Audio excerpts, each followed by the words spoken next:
Традиционная ежегодная ярмарка-выставка на прошлой неделе прошла в районном центре поселка Усть-Мая. Она собрала крестьянско-фермерские хозяйства и индивидуальных предпринимателей, занимающихся сельскохозяйственным производством.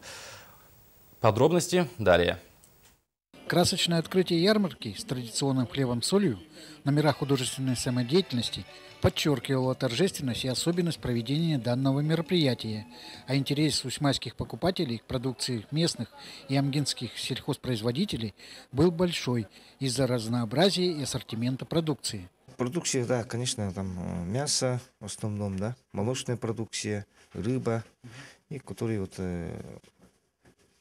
ичная рыба, и караси, ну все было, которые вот ягоды. Администрация муниципального района Усть-Майский Улус-район приняла муниципальную программу по развитию сельского хозяйства до 2017 года.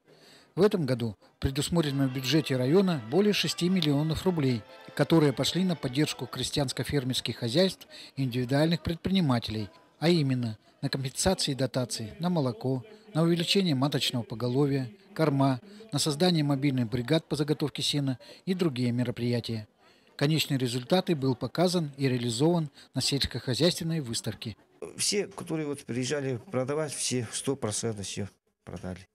Ага. Никто, все довольны. Тумульские все продали, тоже эжанские. Покупатели действительно были довольны организацией проведения сельскохозяйственной ярмарки и выразили пожелание почаще проводить подобные мероприятия. Юрий Таюрский, Тимур Канаев, НВК СХ, Усть-Майский Улус.